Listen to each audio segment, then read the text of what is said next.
Peace. Let's get right into it. I'm going to introduce myself first. I go by the name of Splash. I'm going to pass it on real quick.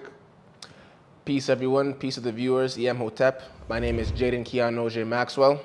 I come from Markham, Ontario, and we're here to talk about Emancipation Day and the abolition of slavery and highlight the freedom fighters of our past and throughout antiquity, which are our ancestors. Greetings. My name is Judah, and I'm here to be a representation of the ancestors here in the flesh. All right, so we're all sitting in this space today, gathered together. I'm extremely excited right now as I get to chill with my homie. I've known you for a very long time, brother. Give thanks. I haven't been on like a formal forum like this with you on camera. It's the first. So just everybody feel comfortable, feel cozy. You're around love. Obviously the spirits in the room, the ancestors are always here with us at all times. Judah, it's a pleasure meeting you, brother. Likewise. All right, so if you want to get right into it, I think you're gonna be guiding us on this journey today. Indeed. Please, I'm not a big history guy, so just walk with me, bro. Walk with me. All right, I give thanks for the opportunity to speak to the panel. I hope this message is heard not only nationally, but internationally, and hopefully one day worldwide. So a little bit of context as to who I am. As I mentioned, my name is Jaden Keon Ogé-Maxwell. At this point, I've been, this is my third year, I'm going on my third year of hosting and edifying myself as a student of history, as a student of anthropology, as a student of eschatology, as well as theology, in order to be a walking embodiment of the ancient Ghanaian spiritual and cultural concept of Sankofa, and bringing our forgotten history back to our present day history to contribute to what is now occurring in 2023 as what some of us would describe as the African Renaissance. So to highlight Emancipation Day, we usually acknowledge and give thanks to our ancestors who fought over 400 years for the abolition of slavery, and rightfully so. I think that we should continue doing that. I don't think that we should take anything from them. However, I feel personally, and I chose to host this conversation about the freedom fighters of our past, of antiquity, about Emancipation Day, because of the fact that I think we would be doing an extraordinary disservice to our ancestors and our generations to come in the future if we continue to be absent-minded of the over 2,000 years of the fighting against foreigners for the liberation and the sovereignty of indigenous African people of Africa, or Al-Kabulon. I feel if we don't tell their story, we're doing a disservice of the world. So I'm here to do my diligence. I have the the benefit of being a tool and a messenger of the ancestors. I plan to be quoting a handful of scholars, a handful of the most esteemed and the most educated powerhouses in these topics. And I look forward to having a great conversation and bringing you guys some captivating visuals, walking you through dates, highlighting the significance of certain events, and relating them to our society and where we are today. So that's what we're here for, Emancipation Day 2023. When he says he knows dates, it's not a game, man. He really knows his dates. He brought the whole calendar. timeline. I tell you, this thing rolls out from here to probably Salsa Fest right now. It goes far, bro. It goes far. So we'll get right into it. When we think of the abolition of slavery and the beginning of our ancestors fighting for freedom, our memory usually goes as far back as the transatlantic slave trade. I would argue that this is the direct result of what the Kiswahili would refer to as the Maafa, or the Great Disaster. What year did that transatlantic slave trade start? Just to get the people. I would say it began in the 14th century. So 400 years type Yeah, scenario. about 400 years. Yeah, about the 14th century. Got you. Yeah. So if you want to actually open this timeline, and I want to acknowledge Anthony T. Browder, one of the co-creators of this magnificent 14-foot timeline. And instead of speculating, what we can do is we can go historically and we can look at this timeline. What this shows us is that in the year 1493 was the date that European slavery and colonialism began. A papal bull by the Pope Alexander VI sanctioned the slavery of Africans by the Roman Catholic nations. So 1493 was the year that they picked up the first of the ancestors or whatnot. Is that when the Portuguese went over to Ghana? Yeah, or I would say that the sail of the good ship Jesus, Jesus of Blue So that's Jesus Christ. Yeah, no, not Jesus Christ, but the good ship Jesus. There's a historical ship that was one of the first ships to have gone out and picked up the ancestors or whatnot, and the name is the good ship Jesus. So anyways, what I'm trying to say is we usually go back no further than the 14th century to be able to talk about the beginnings of the abolition of slavery. But what if I told you that the historical record shows that the first time we as African people and our ancestors were tasked with the unfortunate task of keeping our sovereignty as Africans and pushing back foreign invaders who did not have the best interests of our ancestors, and actually who are on record making many attempts at forced invasions, forced genocide, or attempted genocides, and all around coalitions. The first record of that takes us back 3,000 years before the birth of Christ, or more so around the year 3200 before the Common Era, or 3100 before the Common Era, depending on what historian you're talking to. So you're telling me we've been fighting for our sovereignty for that long? Oh, for now, technically, we're now 2023. So if we do the math, because I'm going to say it more than once in this podcast, men lie, women die, numbers don't. We can agree on that. Based on the historical record, the first time we see a nationwide endeavor for sovereignty is 3,000 years before the birth of Christ, which makes it over 5,000 years from this date right here. Okay? Correct. So what I want to do is I'm gonna stay away from opinions, and I'm gonna rip through very quickly a few excerpts out of some pieces of literature to highlight these events and to really put the conversation on the table and allow the dialogue to begin. To do so, I'm gonna first quote an esteemed elder, a late elder by the name of Chancellor Williams. This I gotta acknowledge, and I gotta give a moment to acknowledge my mentor, Victor Beausoleil, brilliant brother who for some reason was inspired by who I was and chose to call me up to his house one day and drop a bag on me. However, it wasn't a bag of cash or drugs like most people. He dropped a bag of books on me for no reason. Yes, sir. I took these books home, and this was the first of those books that I read, The Destruction of Black Civilization, back in 2018. And I want to highlight that this is actually the first book that actually sparked my interest in world history and anthropology. Can I ask a quick question? Go ahead. Did you find that was a difficult read as a starting point for you at that point? Yes, it was difficult. And a lot of the dates and names and events I had a hard time remembering. So what I did is I was in work. Luckily, I was working for a call center at the time, and I'm on the call half the time. Oh, so this is way back, Jay. Yeah, this is 2018. You know what I mean? Okay, So okay. What I'm doing is I'm reading and I'm taking notes, physical notes. I have a booklet of notes from 2018. So I would read things, and I often have to read it 2 or 3 times over to really digest what I'm hearing. Because a lot of these things are contradicting what we're taught. A lot of these things are new information. You don't hear these things. So I read and I took information. So on behalf of the great elder Chancellor Williams, we're going to read an excerpt out of page 84 to 106. In this book we read, the end of the 12th dynasty in Kemet, which is around 1786 before the Common Era, ended nearly 3 1/2 centuries of great leaders such as the Mentuhoteps. Yet, once again, the cycle of disaster returned when the 13th dynasty reigned in. This brought in a bunch of mental pygmies who sat on the throne that was once occupied by giants. Nearly 2 centuries of internal strife and decay followed. Lower Egypt, of course, had quickly become independent again for the 3rd time. Now, I want to highlight when I'm speaking of Lower Egypt. If we look on the map here, this is a map taken directly out of, this is actually a map taken out of Ivan van Sertima's publication, They Came Before Columbus. Lower Egypt is simply these regions right here, near the Mediterranean Sea. Now, what I want to emphasize is in many publications, what we learn is that Egypt can be referred to as 2 things. One, a colony of Ethiopia, which was existent hundreds of years prior. In Kustul, Ethiopia, you'll find all of the cosmogony and the theology of the Egyptians, but which existed over 700 years before the unification of Kemet. So 700 years before Egypt, the Ethiopians were already practicing. The Ethiopians already knew who Asar was. The Ethiopians already knew who Heru was. It came from Ethiopia. So what I'm fascinating. If I can just interject for Go a ahead. second. So you're saying Egypt is a collection of Exactly. different African tribes and nations? Correct. Because what I've heard, this is opinion for a moment. There was the Dogons. The Dogons played a major part in Egypt's construction as well. Well, the Dogons of Mali actually grant their origins. They say they came from the east.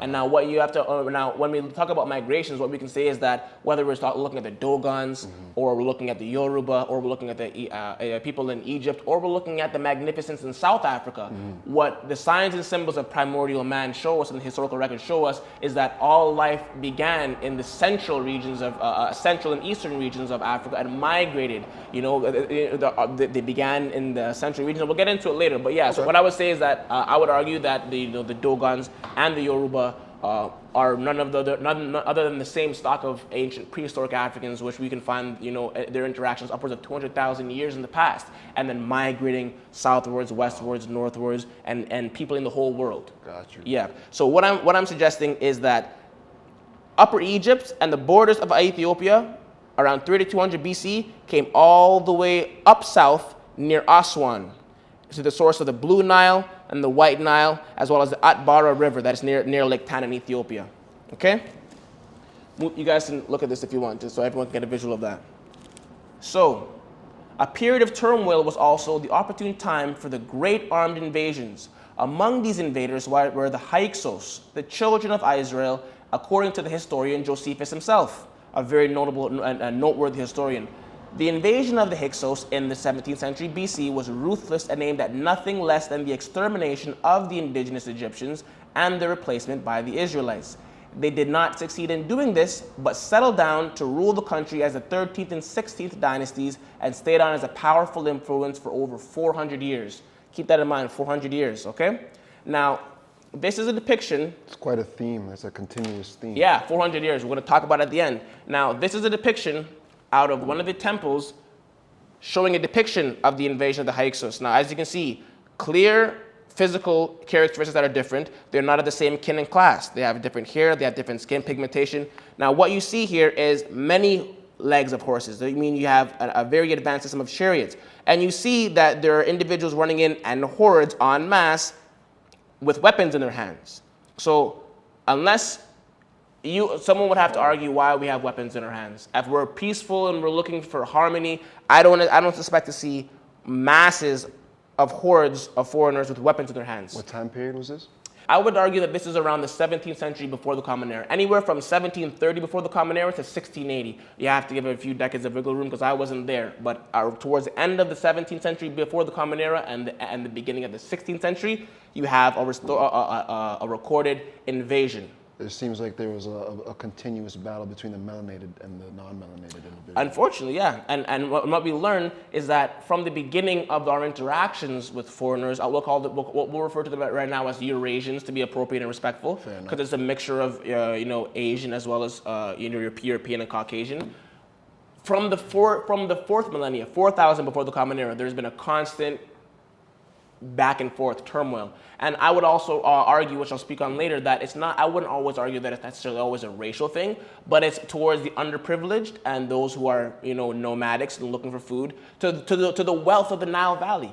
If you don't have, people who don't have tend to try and get what they don't have by any means necessary. So here we have the invasion of the Hyksos, okay? Moving forward. There was another pharaoh by the name of Kamose during the 17th century before the Common Era. Okay? Now, what we read here in the same literature is Kamose, the last Theban king of the 17th dynasty around 1645 BC, opened a full-scale war of liberation against the Asiatics and the greatest of the dynasties since the fourth had nor arrived. This was the remarkable 18th dynasty, with a line of kings and queens who became immortal, such as Ahmose I, Queen Nefertari, Amenhotep III, Akhenaten, as well as the great reformer Tutankhamun. It was called the New Empire, and so it was the fact that the Hyksos rule was broken and they were expelled. This, however, could only apply to the rulers and their immediate followers. The Hyksos masses were scattered over the country and permanently settled as Egyptians. So I want to take a moment to acknowledge the great works of King Ahmose. Can we, or the pharaoh, or the Nigu Kamose? Can we imagine what it would have been like to be tasked with the removal of individuals who are running into your nation looking for death and destruction? Big up to your works. Moving on.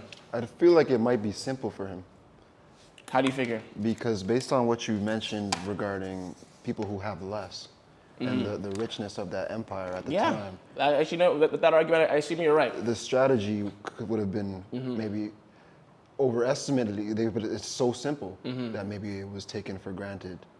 I agree, but one thing that I think that was on the advantage of the Eurasians that came from the regions of Western Asia, which we'll talk about soon, is that the Egyptians by nature, even when they were in war and conflict with themselves, are not looking for death and destruction and genocide and to pillage and kill. They don't have the nature to kill and destroy and burn things down. Yeah. So whereas these individuals don't have as much of an appreciation for life and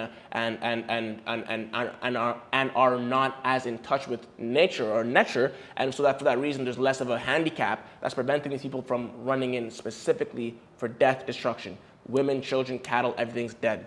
So that may be something that worked against them in that sense. Understood. Yes. You know what I mean? The indigenous people of the world, you know, coming out of the motherland, the cradle of all civilization, they naturally were divine beings, living divinely rather than barbaric and savages. You know? So love was their operating system Yeah. as opposed to how can we destroy you Yeah. efficiently. Yeah. They didn't have that functionality.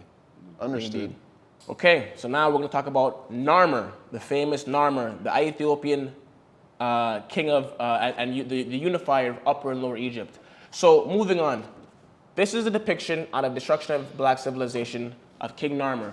Now, as you can see here and read here in this source literature, this is a depiction of a typical Negro, not an Indo-Aryan, not an Indo-European.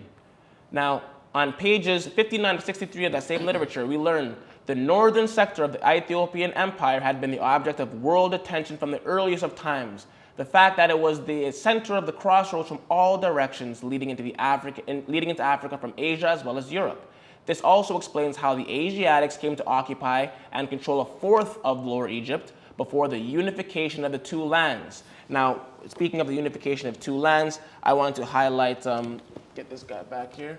I want to highlight and give thanks to Baba Heru out in Harlem, who shows and emphasizes and reiterates continuously that when we're talking about the unification of the two lands, we are now talking about Smai Tawi or Smai Tawi or Ta Neter, the land of God, because they say that God loves to be in Ethiopia. God, the gods were created in the land of Punt or Somalia. So when we speak of the two lands, I want to put this into perspective. We get caught up about Egypt over Dessa, and we are ignorant of the Nabta Playa 7,000 years before the birth of Christ. We are ignorant of the 40,000 and 50,000-year-old mines in Swaziland. We are ignorant of the Atbara River. So, we have to understand the borders of Ethiopia, Nubia, and Kush are much more vast than we're told. Okay? I just would like to add to that to show or express the interrelation between yoga and Smai Tawi. Smai Tawi is actually the reunification of Upper and Lower Kemet after foreign invaders had came in and caused disturbance. So, with that being said, when we speak about yoga, a lot of people here in the Western Hemisphere believe that yoga originates and derives from India. But in actuality, it originates from the Nile Valley and traveled, and that ancient practice, right, traveled down the Nile Valley River into the Hindu Kush Valley, right? So when we look at that, it really shows that our indigenous ancestors really preserved these ancient ways, and it was to help to merge the mind, body, and spirit into one, right? Or the mind, body, and soul part of me, which is actually also referred to as the Merkaba. And the Ba and the Ka. The Ka being your soul and the Ba being your physical. I think in Egypt the word was Sema. Yeah. Even Sema Tawi, that's how it's also referred to as, yeah. Yeah, so that's this unification. Yeah, and that's why the Heru Emheketi, the Sphinx, is what? Man or woman, because I would suggest that the head of the Sphinx shows a female, because African Kemet is a matrilineal society, I would suggest, but it's the head of a human overcoming the lower nature of the animal, upper overcoming the lower. That's sick. Yeah. I never ever thought about that. Which That's is brilliant. Which is actually the manifestation of Heru Emheketi, which is a female lion depicted laying down on all four legs. So that is the representation symbolically of one conquering that animalistic nature within oneself, like my brother Jaden had expressed. Indeed. Now, As early as the 4th millennium before the Common Era, and even before the first dynasty period of Egypt, there are records of a great African victory of the Asiatics in the north. The blacks had established their Egyptian capital at Nekheb. The royal palace was just across the river. At Thebes and Napata, they continued to have their cultural centers of the black world. As the historic period opened in Egypt, it appeared that the Africans were retaking the whole of their country. The Palermo stone records victory after victory over the Asiatics, which we're going to get into. There's over 6 of them. The great triumph came when the African king Narmer, also known as Aha to the Greeks and Menes, defeated the Asians decisively and unified all Egypt under the African rule again. Now I want to take a look at this. We have a depiction coming out of destruction of black civilization of the Ethiopian king of kings, Menes, sailing to reunify Upper and Lower Egypt with his cavalry behind him. I want to give thanks to acknowledge the works of our ancestor. It's brilliant in the wording. His name's Menace. Yeah. You know what I'm saying? Like, and he was one of the greatest, Yeah. like conquerors over people invading. And what do we say? A person who's a menace right now. It's like, Wow. you know You see what I'm that? saying? You see It's that? all there. That's why we gotta have that like splash. Yo, all there. I'm telling you, it's all there. It's in the wording. Now, Interesting. He very lives on. interesting. Right? Interesting. Now we're gonna get into Narmer's tablet. My apologies. Now it can be noted here that the king carries only a mace in his right hand. Okay. His left hand weaponless holds the head of a victim. The mace may thus be considered as an attribute of Upper Egypt as the white crown. The king was probably beginning the conquest of the Nile Valley in his first scene. This was perhaps the moment when he was subjecting his victims to domination. Now, before we just hop, skip, and jump over that, I want to acknowledge they said the white crown. Look at the crown here. Now, I'm going to show you some cross-referencing, okay? Mm-hmm. So when we cross-reference and we go into this timeline by Anthony T. Browder, once again, what do you see here? When you look at this era of dynastic Kemet, can I get you guys to help hold this for a second, please? Get your help, Judah? When you get this, what do you see here? The crown of Upper Egypt, which is the land of Cush, up south. The crown of the king is known as the Hedjet, the white crown. The crown of Lower Egypt is known as the Deshret, and the dual crown is the Peshent. Now, the individual, I want you to keep in mind, an individual wearing this crown shows that he is the pharaoh of all of Egypt, Upper and Lower Egypt. Let's keep this in mind. And this is happening when dynastic Kemet begins. Once again, dynastic Kemet is not the beginning of Egyptian civilization. We can go back upwards of 7,000 years. We can go back to 50,000 years. All right? Would you mind rolling this in for me, good brother? All right, so moving on. Here we go. After the second victory, the unification of Upper and Lower Egypt was probably achieved. It was symbolized by the scene on the reverse side. We're done with this guy. Now, that was the front of Narmer's tablet. This is the back, okay? Now, the unification of Upper and Lower Egypt was symbolized on the reverse side by the symmetry of the 2 female lionesses with menacing lion heads, indicating that they would be fighting if they were free, but they would henceforth be held in check and unable to injure each other, thanks to the ropes tied around their neck and held in symmetry by these 2 personages. Okay, so this is showing the unification. Now, if you look up here, because I can see through my laminate piece of paper here, that as you see here, the king is now wearing the crown of Lower Egypt, showing that he has just conquered Lower Egypt. Mm-hmm. Okay, so on the front, he had the crown of Upper Egypt. He now has a crown of Lower Egypt, showing the unification. Okay, now that's it. Moving on, we're done with that guy. That was coming out of African Origins of Civilization by Sheikh Anta Diop, arguably one of the most influential and profound black minds of our era. Give thanks to his works. We're going to continue with one more excerpt out of that book. So we have an excerpt coming out of Africa, out of the destruction of black civilization, and we have an excerpt now. I want to bring an excerpt of these Hyksos coming out of this book and acknowledge what is known as the Averroes complex of Egypt. Mm-hmm. Now, page 209, you read, suddenly Egypt was invaded by, once again, a new Asiatic horde. They presumably introduced war chariots and the horse into their country. In reality, they occupied only the eastern region of the Delta, with Avaris as their capital. So this is a personal picture screenshot and taken on my computer of the Avaris compound. Avaris compound. Now, when you look, their compound is right here. So I don't want there to be any insinuation or suggestion that these Asiatics were successful in conquering the regions of the Nile Valley and Thebaid, because just like Alexander of Macedonia was halted at the border of Thebes by Queen Candace, they were never able to successfully conquer anything other than the regions in which they encompasses. We'll talk about the sea peoples and the coast of Canaan and the invasions very soon. So once again, Avaris compound right here near the Mediterranean. Got that? Moving on. Their barbarism was indescribable. Their Theban king continued to reign in Upper Egypt, where royalty once again found asylum. During the reign of the Hyksos ruler Apophis, this is not dogma, and this is not hocus pocus fairy tales. This is a depiction of one of the rulers of the Hyksos, Apophis. Thank you very much. Now, the Egyptian determination to liberate the nation mobilized the country, and under its authority, it was expelled when the Hyksos were removed at around the year 1580, and the reunified Egypt for the third time with the founding of the glorious 18th dynasty. Now, this is going to be a fun part of the segment because we all have a question. So, where do these individuals come from? We always, as humans, want to know what is someone's place of origin, what is someone's nature. So, what I can say is that if you look at studies done by universities such as the University of Copenhagen as well as the University of Florida, what their scientists and doctors and whatnot would suggest was that the year and timeline in which what they refer to as the OCA2 gene was manipulated was somewhere in or around the year 4000, let's say 100 before the Common Era.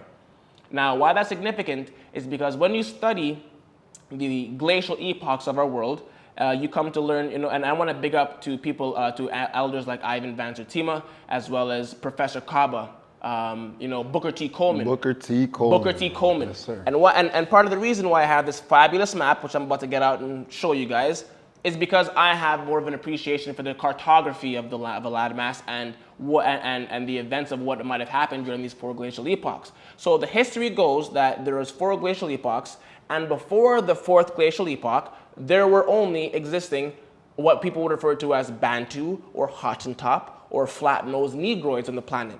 Now, based on the fact that from the regions of Central Africa, these Negroids were able to travel northwards and end up in France as the Grimaldi man and end up in the northern regions of Europe, after the 4th glacial epoch, let me name them out. In no particular order, there is the Riss Ice Age, there is the Mindel Ice Age, there is the Gunz Ice Age, and the 4th, and what I would argue is the most significant ice age, was the Worm Ice Age. Now, why the Worm Ice Age is significant is because Google will suggest that it was around 120,000 years ago that the Worm Ice Age began, and obviously I wasn't there, but it was said to have lasted around 100,000 years.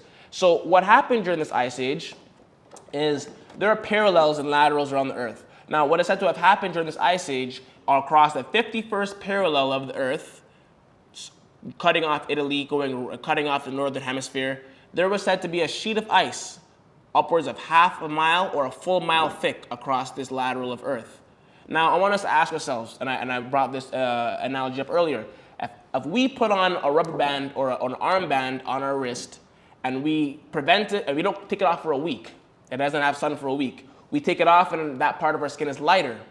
So I want to ask ourselves, and I want us all to make a hypothesis and an educated guess as to what would happen if we were taken away from the sun for over 100,000 years.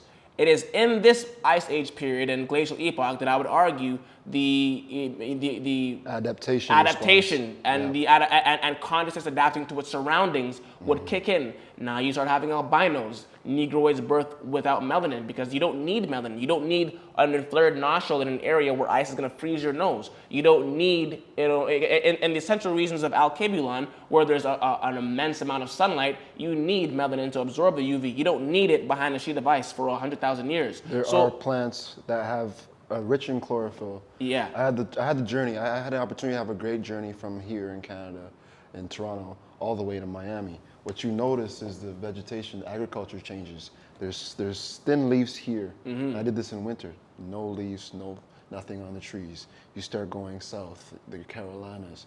You start going south of the net. Yeah. You start seeing leaves back on trees. Yeah. You hit Miami, you're in Florida, Yeah. top of Florida, different leaves. You're in Yeah. Miami, South Beach. The leaves are so thick, the vegetation is Because they so have to be, rich. right? Yeah. It's nature, right? Exactly. So you cut that source off now. You cut off light because you're in an ice age. Yeah. Hiding in caves. And there are plants that still grow in these areas, but they lack chlorophyll, Yeah. or what we call melanin, right? Yes. So it's fascinating. Very fascinating. But yeah, my theory is that I believe that with your discovery, your personal discovery, is that I believe the leaves in geographically located in somewhere like Florida is thicker because they have to withstand the hot climate. Exactly. You know? That's what I believe. Yeah. So they contain, I guess, more photosynthesis. And Exactly. chlorophyll and whatnot. Yeah. Exactly. Yeah.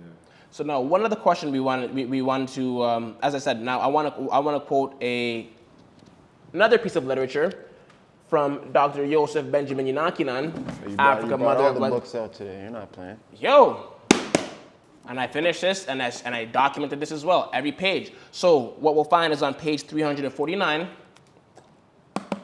What we'll find is on page 349, we learn that the first record of the invasions of Egypt by any group of foreigners outside of the continent of Africa came from the land of Asia. Now, if I want to do this, I want to open up this map. So I want to give thanks and acknowledge the fact that we have a map on site. We have a globe. Now, the issue with using this globe, which for those of us who don't know, this is what's known as the Mercator world map. Now, this Mercator world map is said to have been created around the year 15, I believe it was 54, around in the middle of the 15th century. Now, the issue with this map, as amazing as it is by the time this map was created, the world was not fully circumnavigated by that time, and it was more so created for people to find their bearings that were sailors and marine men and women. So the issue with that is that the countries and the continents and the islands are not the most accurately depicted. In fact, the northern hemisphere, or the European and Asian countries, as well as the Soviet Union, was dramatically enhanced, as well as Greenland, and the southern and the countries and continents and the southern regions and the southern hemisphere was also shrank. So what we've done is we've gone a more enhanced version of a world map by the name of the Peters projection map that was created around in the 1570. So what we are suggesting is that these individuals came from these regions here. Okay, there was a river by the name of the Oxus River Bend, which we're going to talk about, that encompasses the areas of Turkmenistan, Afghanistan, and Uzbekistan, and it's right over here. All right, so this is an awesome map. I think that you guys should look into this. And if we're going to be telling world history and showing sizes of land masses, why not show them accurately? This is Peter's world map. Peter's world map. Yes, you. 1570. If you notice, South America itself is massive, Exactly. Yes. right? Yep. I've never seen it depicted this way. Africa's obviously huge here, like Exactly. in itself. It was the very first thing I noticed as well. And look at the size of Greenland. In the Mercator world map, Greenland is almost as big as China. Look how small, in all reality, look how small Greenland is. If you look up the actual square mileage of these land masses, you're going to wonder how something like Greenland could be bigger than China. It doesn't really make sense. And so you can look this up. You can search the numbers and say, what's Correct. the square mileage of Greenland? Correct. And it'll give you the actual, Yeah. so it's just size different on the map. Correct. That's insane. Women lie, men lie, numbers don't. He brought it back. He brought it Right? back. I also wanted to just share a 2 cents. I don't really want to go far in depth in it, but it's just food for thought to pick one's brains. Is that even the way they depict this planet that we currently are residing on is actually very misleading and deceiving. So I'll just leave it at that, because quite frankly, I've come to realize that the earth is neither round or flat. So that in itself, when I think about it, when I go deep within my meditation, it's mystical. You know, the very spark of life is a mystic. So it's like, what do we really know?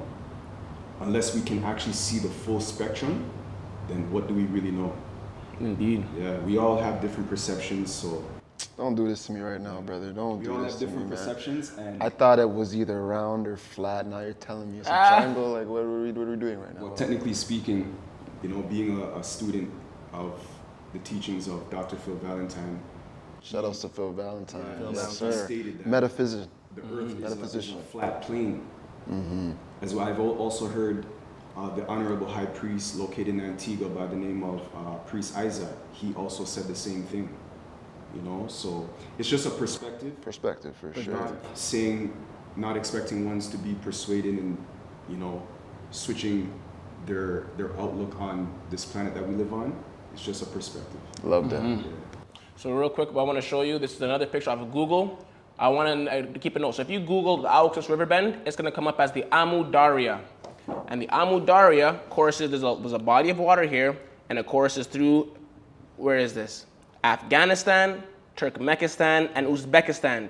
So what I am suggesting is that just the way water attracts life, the individuals who were trapped behind the ice for over 100,000 years, once freed, found a body of water that drives through Turkmenistan, Uzbekistan, and Afghanistan, and continued migrating into the coast of Canaan and into Egypt. So these lines were actually, they're barriers. Yeah, you have to picture like a 1 mile thick sheet of ice coursing through the whole, As a barrier, not Correct. like as a layer, as a barrier. as a barrier, as a wall, barrier. So there's a wall. Yeah, picture like a tectonic thing shifting and going boom, and now there's a wall. Yeah. Even the global flood or the deluge that you hear of in the Enuma Elish and the Atrahasis before the book of Genesis, you will learn that around upwards of around 13,000, 15,000 more or less years ago, something that would have occurred to create that kind of a shift is a massive body, a planetary body coming near Earth and making the Earth shift very quickly.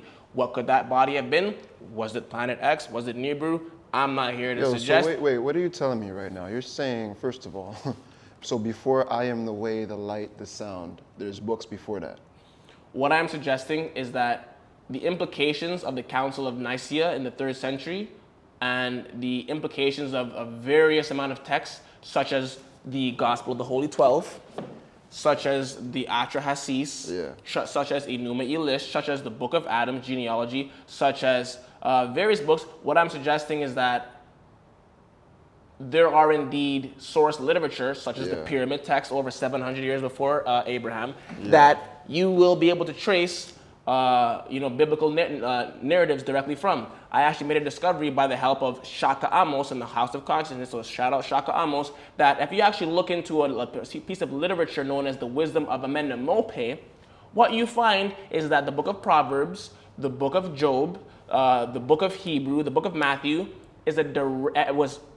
was permeated directly from the wisdom of Amenemope. If you put the wisdom of Amenemope on a board and you put up Proverbs, you'll be able to map out where this book came from. Now, this isn't an opinion. There are biblical scholars and people who are the most well versed, rabbinical scholars who are on record stating this, that the early Hebrews of antiquity had direct access to all Egyptian literature. Now, and we have to also agree, I'm not going to go deeper into that. So yes, I would attest that you will be able to find, and I have found a plethora and an abundance of Hebrew of text coming out of the Pentateuch or the first four books of Moses that I can tell you which utterance, because it wasn't verses, it was utterance. We were uttering these great words and works, so that the liquid melanin in our pineal gland would vibrate us, and we would be at higher levels, vibrating higher.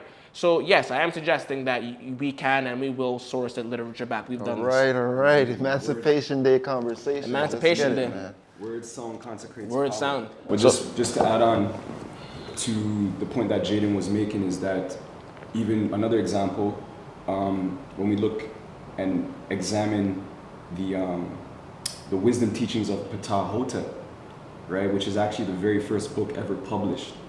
And when we look in there, we can actually see very close similarities, if not identical, to when you are reading the book of Proverbs. So the scriptures in the book of Proverbs was actually derived from the teachings of Ptah-Hotep. And we wonder why black people like the Proverbs, right? I'm not stating. Let's talk about it. Psalms and Proverbs. Psalms and Proverbs, right? Chant a psalm a day. I wonder why, right? So last one. So this once again, personally screenshot. You go on Google Earth, the Oxus River bend, and it's going to be referred to as the Amu Darya. Turkmenistan, Afghanistan, Uzbekistan. There is a river, and this would have been you have to picture the ice being here. Is it a coincidence? Should it be a mere random coincidence that the origin of the Eurasians is said to be right under the glacial epoch? You tell me. Let's talk about it. Okay? Moving on. Now, I want to speak on the nature of these individuals by quoting another piece of literature, once again, African Origins of Civilization, this on page 68. Sheikh Anta Diop is on the record stating, these Libyans were, now this one, this isn't a jab, we have to set the record straight. Listen carefully. These Libyans were savage hordes in the western the western part of the delta, where their presence historically is not recognized until the 18th dynasty. The Egyptians, who always considered them as veritable savages, took care not to be confused with them. At most, they condensed them to use them as mercenaries. They never stopped holding them in check outside their borders by constant expeditions, not until the low epoch of Egypt, gradually permeated by domesticated Libyans who settled in the delta area. Now, Herodotus, the father of history's description, shows that, until the end of Egyptian history, the Libyans remained at the lowest rung of civilization. The word civilized, however broadly defined, could not be applied to them. Now, listen to this. Concerning the Libyan tribe of Adramachede, the father of history wrote, their women wear on each leg a ring made of bronze. They let their hair grow long, and when they catch vermin on their person, they bite it and throw it away. I want to leave that there for a moment. Let's picture that. We have women running up in the Nile Valley of Happy with leg hair long enough to catch rats and vermin, and it was in the streets, bro. It was in the streets, and the way we dealt with that was biting their heads off and spitting it out. This is the nature of the individuals who stormed into the Nile Valley with history hundreds of thousands of years old. I want that on the record. The African Origins of Civilization, Sheikh Anta Diop, page 68. And that is documented. Documented. Herodotus, unless we're about to throw Herodotus' testimonies out, then yeah, it is documented. Gotcha. Now, I'm going to go through the attempted coalitions and invasions. We started at the 17th century, and we're now going back to the second. The second attempt invasion of Kemet happened on the coast of Canaan. So we have to keep in mind, whether we talk about they came from Syria or they came from Palestine, Western Asia, they came from there. So when I say the coast of Canaan, you have to imagine people being able to come in from Algeria and Italy, people coming in from the Mediterranean, the people of the sea, people crossing the Sinai Peninsula, people crossing the Suez Canal. And keep in mind, until the year 1858 or 1859, the Suez Canal was not a canal. This is a man-made body of water that they channeled through the Nile. So there was no separation. It should be known that until the 18th century before the Common Era, all of Western Asia, all of the Arabia Felix, all of the European area was an indigenous African nation. Okay? Invasions of the coast of Canaan. We read, according to the account of a man by the name of Charles Lenormand, a French archaeologist who accompanied Jean-Francois Champollion to Egypt for study, during the 14th century, Japhetic Philistines, descendants of Japheth, Japhetic Philistines invaded the coast of Canaan. They were conquered by Ramses III. Now, I want to take a moment and acknowledge that Ramses is the only pharaoh whose name I can actually get right, because apparently all these names, Ramses, Seti, apparently these are names that were interpreted, but the actual name of Ramses, as I have to acknowledge hearing from people like Ashwa Kwesi as well as Mfundisi Jehutimus, is Ursa Ma'at-Ra Septepen-Ra. Big up to this elder. Yes, bro. Right? So that name again? Ursa Ma'at-Ra Septepen-Ra, and that translates as, of Ra and chosen by Ra. Septepen-Ra, chosen by Ra.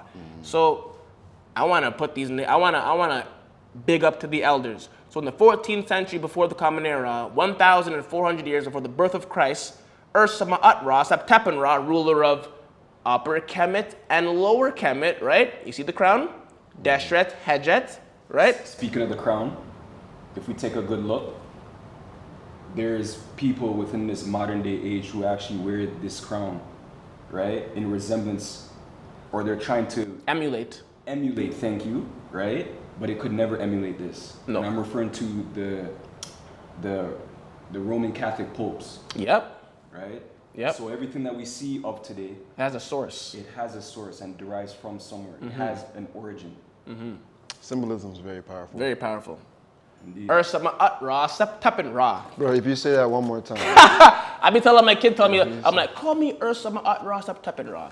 He's like, what? Just said a daddy. Well, the Meduneter definitely helps to reawaken the divinity within all of us, you know? It is, the Meduneter literally means the divine speech of the Creator. I believe. Or tongue of God, language of God, divine utterances, yeah, anything of that nature.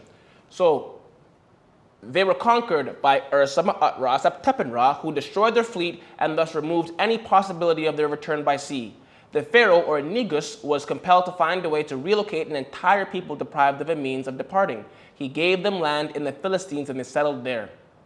What would you do? Drop it in the comments. If you're running your land and foreigners running, biting heads off of vermins and burning things down, what would you do? Let's have the conversation. Okay? That's the second attempt at invasion. We're now moving on to the third. This one talks about Merneptah at Memphis. About the month of April, and this is coming from, once again, Sheikh Anta Diop, page 94. About the month of April, the year 1229 before the Common Era, Merneptah at Memphis learned that the king of the Libyans, Meray, was coming from the land of Tehenu with his archers and a coalition of people of the north, composed of Shardana, Sicilians, Achaeans, Lycians, Etrusians, and the warrior elite of each country, ganging up on their ancestors. What's the beef? His aim was to attack the western frontier of Egypt in the plains of Pereer. The danger was all the graver since the province of Palestine itself was affected by the disturbance. Indeed, it seemed that the Hittites had also been embroiled in the turmoil. Although Merneptah had continued his good offices on their behalf, sending them wheat by ships at the time of a drought to hold the hand of the Kati and make them survive. The good brother who's wearing something to cover his locks, big up the locks. Keep in mind, this head robe, it's not no fashion thing. We gotta keep the locks clean. Right? Is that what it was about? That's what it was about. Yeah, they're covering so the locks locks. were inside it? Yeah. Protect the crown. Protect the crown. Right? Sending the invaders wheat to avoid famine. In touch with nature, appreciation for life, right? After a furious battle lasting 6 hours, the Egyptians had completely routed that coalition of barbarian hordes. Survivors long remembered their panic and passed the memory of generations. Meray fled at top speed, abandoning his arms, his treasures, and his harem. The artist reported among the slain 6,300 Libyans, 200 Sicilians, 700 Etrusians, and the Shardana and Etruscians by the thousands. More than 9,000 swords and pieces of armor and a great booty were captured on the Tabald, in which he described the panic among his enemies. The young Libyan men said of the victories, "We have had none since the days of Ra." Merneptah, once again, shout out to you and acknowledgement for your good works. And the priestical order, the priesthood training that all of the Nasutis or Nasut Bitis had to go through, they basically were not allowed to trim. So that's the significance behind the reason why all of the great leaders of ancient Kemet had locks underneath their crown. Moving on to page 213. After his victory over the Libyans west of the Delta, Merneptah set out on an expedition to pacify Palestine, where the first migratory wave of peoples had arrived. A passage inscribed on the Stela of Israel, quoted by Henry Perrion, a British historian, described those events. Incidentally, this was the first mention of the name Israel in history. Palestine owes its name to this Palestino. This is what the Egyptians called the Philistines, Indo-Europeans, and others, probably Achaean fugitives as well, who settled in the region during that epoch. This text specifically states that the land of the Hittites is pacified. This confirms the notion that after the conquest of Thutmose III, okay, once again, headdress to cover the locks.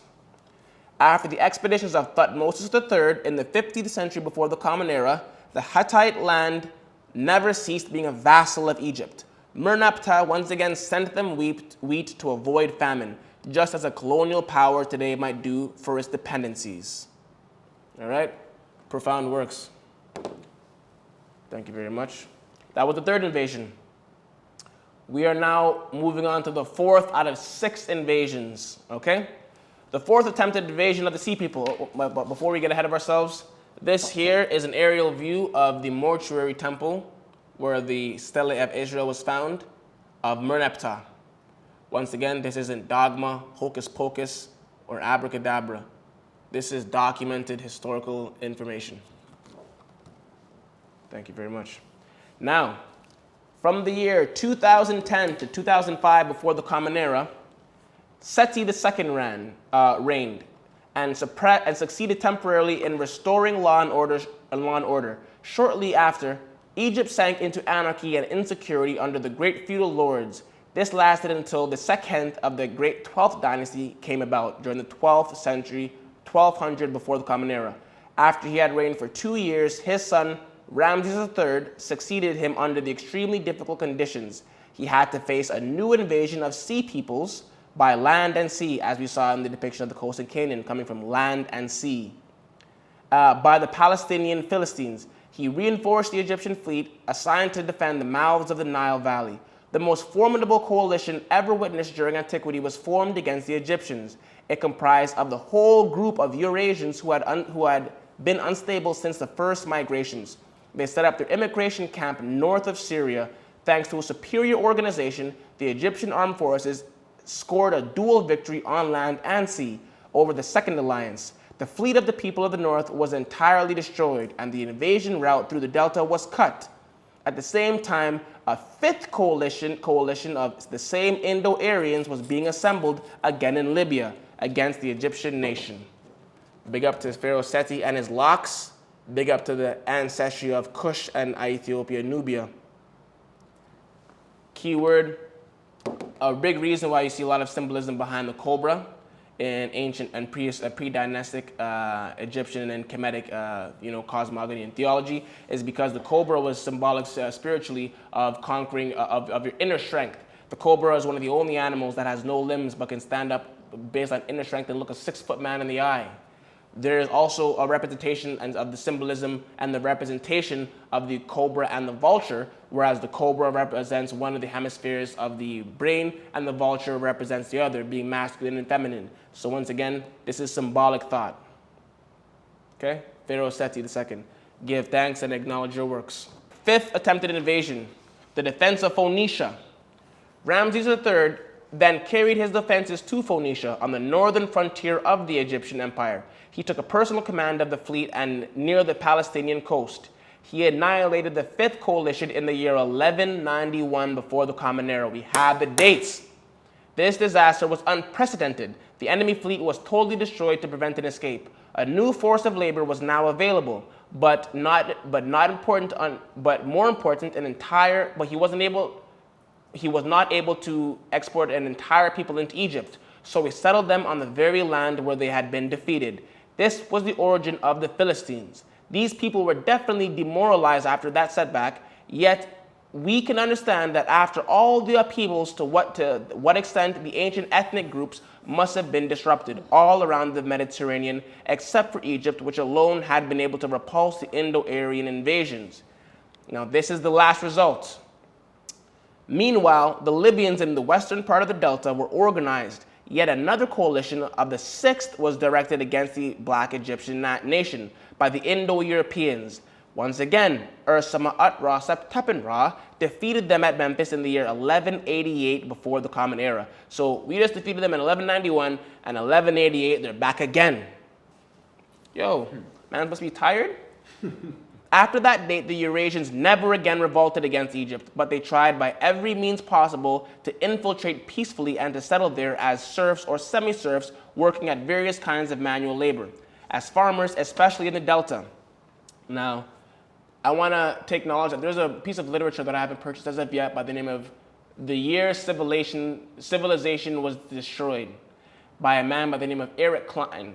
Now, what I'm yet to read in this publication is that during the year 1177 before the Common Era, something significant happened that changed the course of our epoch and our era as we know it. So I want to ask us, is it a coincidence that from around 3,200 before the Common Era until 1,188 before the Common Era, we have 6 attempted genocides, and then 10 years later, civilization collapse? What could have been happening during that time? I can only hypothesize, but I would suggest that this was the inevitable collapse of a era and a dynasty and a high culture and civilization of indigenous Africans of Al-Kebulon that, as per the record of Herodotus, can be traced back to 17,000 before the Common Era. Now, before anyone suggests that's impossible, I want to big up the Congolese and Boskop man that was found in the Congo in 1913, and the Semliki harpoon, which shows that the individuals of the Congo were an aquatic civilization, and they have a harpoon that dates back upwards to 90,000 before the Common Era. People will quickly say, you can't rely on carbon dating, fake news, pseudo. If you look at the carbon dating, what you find out is you can only be wrong, and you're only going to get a differentiation of dates by up to a century. So whether it's 90,000 BC or 90,100 BC or 89,900 BC, I don't see the relevance. The Congo. Now, I want to know, and I want to ask the panel, do we have time for final thoughts and conclusive statements? Because we're pretty much wrapped up with the coalitions, and we're ready to drive the points home. Yeah? No, you're doing a great job at articulating. Good. I appreciate that. So the final thought is going to be coming from Dr. Benjamin Yunakinan, page 267-68. Now, this is a very powerful excerpt, and I had to bring it in here to close us out. In all of Egyptian history prior to the conquest of the Delta region by the Hyksos invaders, that's now the third book we're hearing about these people in, it was the people at the southern borders which the Egyptians themselves worshipped. For example, it was those in Punt, or the biblical Somaliland in Somalia, that they said the gods were created. It was in Cush they believed that the gods loved to be. Furthermore, it was in Nubia, Ethiopia, that they believed the headwaters of the god Hapi, or the Nile, which was the Nile River, was born, not knowing that it really began in Lake Nyanza. Let's bring up the map again. Brothers, would you mind? Not at all. Not knowing that it really began in the regions of Central Africa by Lake Nyanza, now misnomered Lake Victoria. I want to take a moment to acknowledge there was no Victoria around 100,000 years ago in Central Africa. It is Lake Nyanza. By Lake Nyanza of Central Africa, Uganda, Lake Tana of Ethiopia, the Ethiopian highlands, as well as the Atbara River, which is known as the Red Nile or the Black Nile to some scholars and historians. That's said to be about 50 kilometers north of Ethiopia, which was the area where the banks and the signs of symbols of primordial man, which is discussed by Albert Churchward. You gotta really tap in with these books. In this book by Albert Churchward, he shows that all the signs and symbols of primordial man that you find in Ireland, that you find in India, that you find in Europe, that you find anywhere on the planet will trace you back to an Egyptian origin. Signs and symbols of primordial man. Okay? Now, so before I put this away, and we have to ask ourselves real quick, I'm going to spend 30 seconds on this. Is it a synchronicity that I want to big up Booker T. Coleman, Professor Kaba, because I heard him break down the Memphite theology and the Ogdode. And when you look at the cosmogony of Egypt, what did they say? They say Ptah rose out of the primordial waters and became a hill, right? So think of it theoretically speaking. Is it a coincidence that Lake Kilimanjaro, the tallest mountain, freestanding mountain, is in these regions? Is Mount Kilimanjaro the primeval hill? Is the central regions, and we have to keep in mind, because at one point in time, this was Pangea, all earth, right? So is Central Africa the area where the oldest bones, Zinjanthropus boise, over 1.8 million years old in Kenya? Is it a coincidence that the first introduction to signs, symbols, and the signs and symbols of primordial man, as well as the first bones of the Boskop man, the first bones of the Homo erectus and Homo habilis, the oldest in South Africa, they have the Adams calendar with petroglyphs and things off the glaciers over 200,000 years old. Over 200,000 years old. Is it a coincidence that this was all one thing and the oldest activity on Earth, the birth of, for the transition from Homo erectus all the way to Homo sapien sapien, happened right here at the highest regions of Mount Kilimanjaro? I'm still new at this, but I think I'm onto something. I'm open to the conversation. You guys feel free to chap in and continue. Would you mind putting this away now? Yes, sir. So to wrap it up, in the South, where both kingdoms originally started, the standard color was symbolized by the white crown worn by its pharaohs, as we saw, and the red crown marked by the national plant, and the red crown, which is symbolized by the papyrus plant in North Egypt. Okay, so it can be shown that the civilizations of the Twa, those who have skull shapes that are more of the dolichocephalic index, I want to really big up that people that did works like Sheikh Anta Diop, people who studied skulls like Ivan Van Sertima can dig up somebody and look at their cephalic index and their skull shape and tell us this was an individual of Sudanese origin. Is it a coincidence that we find Sudanese South African skulls in France that predate the first Europeans in Europe by tens of thousands of years ago? These things are significant. These individuals who migrated out of the central regions of Africa were known as the Twa Umbuti, as Booker T. Coleman refers to them, and their misnomer, the Pygmies. Now, the conclusive statements. This is where I'm gonna drive everything home. So I want to reiterate: men lie, women lie, numbers and dates don't. So listen to this. Let's put this into perspective for a moment. The first chapter of the book of Exodus in the Bible teaches us that a new king to whom Joseph meant nothing to came to power in Egypt and became fearful of the Israelites becoming too plentiful and will likely gather amongst themselves and fight against the Egyptians. For that reasons, we're told the Egyptians oppressed, and as some scholars would say, we're being tyrants and wrongfully persecuted, the first of the Hebrews or whatnot. That's what we're told, right? The Israelites were forced into hard labor and were oppressed. Now, if you flip to Exodus 12:40, we learn that the length of time in which the Israelites were in Egypt was how long? 430 years. Now, the final piece of critical information is that, as per the Encyclopedia Britannica, not as per my opinion, as per the Encyclopedia Britannica, Moses is said to have liberated the Israelites out of Egypt during when? The 13th century before the Common Era. Now, is it a coincidence that 430 years prior to their liberation is the same time the Hyksos are said to have stormed into Kemet? So, were the Hebrews of antiquity and were the Jews of antiquity wrongfully persecuted? Or were they prisoners of a self-inflicted war that was going on from around 3,200 before the Common Era to 1,188 before the Common Era? That's a total of 2,012 years of continuous attempted invasions and genocides. Mm-hmm. These are the questions that I think need to be posed. These are the African perspective on worldview and theological records that I think we need to investigate and really take a look at the gander at. Now, I might not have a Bachelor of Theologies and a Master's of Divinity like some pastors might out there, but what I can say is that I'm well learned in this field of study. I've devoted now over 5 years into these fields of study, and I think that I'm onto something, and I'm open and I hope to encourage conversation with anyone in the world that wants to join me in conversing the implications of these findings. Who are the Hyksos? What is their relation to the Hebrews? Where did they come from? Were the Jews and the ancient Hebrews really wrongfully enslaved? What are the implications of the invasions of the Hyksos? Why does Josephus, a Jewish historian and scholar, attest to the invasion of the Hyksos?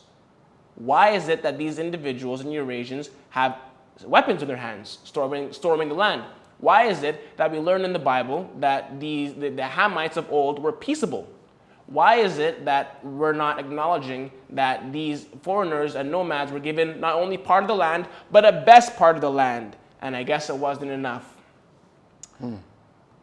All I'm saying is I think that there's a conversation to be had, and I want to keep the hashtag going. let's talk about it, because I'm not comfortable ignoring these pieces of information. And I think I hope I proved my case by sorting various source literature, providing imagery and providing visuals, providing depictions of a map. And I rest my case. I think that's what's going on here. And for that reason, I think that we really have to, when we're jumping and waving, and actually this is going to air once we've already jumped and waved, but while we're doing that, we have to really stop for a moment and give thanks to our ancestors and the people before us that had a 2,000-year endeavor to ensure that we were able to be someone, and who were, when realized they were losing, etched their story in stone, so that now, when we are joined in what I feel as a council. I drove from Barrie today. A long time ago, I would have been traveling by camel to a council meeting to spread the good word. People preach the gospel. I'm preaching the good word. And once again, I welcome any and all questions, comments, and criticisms, because this is an opinion. This is documented history, and it's profound, and Indeed. that's what's going on, man. The conversation started now, like he said. Drop that comment. Drop Let's the comment. Get it going. Tap in with us. Let's get more of these conversations happening, man. Debates, why not? Welcome. I love Open that. dialogue, discourse. I With want to make respect. note. As I said, I want to put out there, like I'm doing my diligence. I have questions. I try. If you guys notice, I try and steer away from making official statements, but I have questions. And I asked. I'll put on the record. I asked a very high up pastor in a particular church out in Simcoe County to have a conversation. I dropped him some excerpts. That was back in December.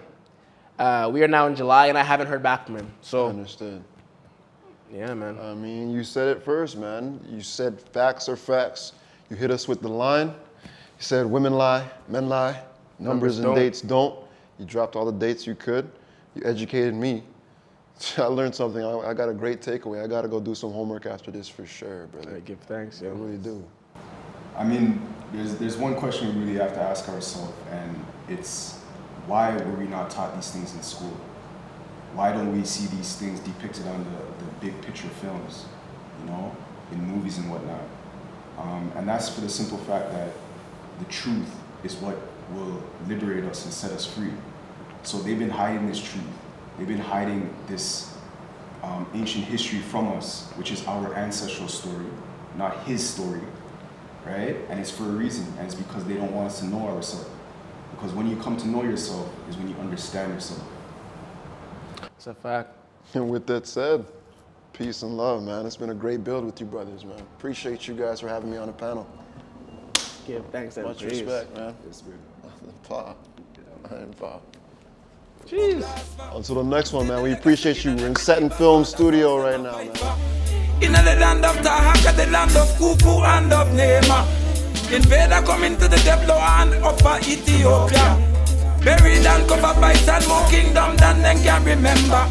Purity of spirit, mind, state, the world, earth, feelings now. Holy Selassie, Jagaina Yabamba.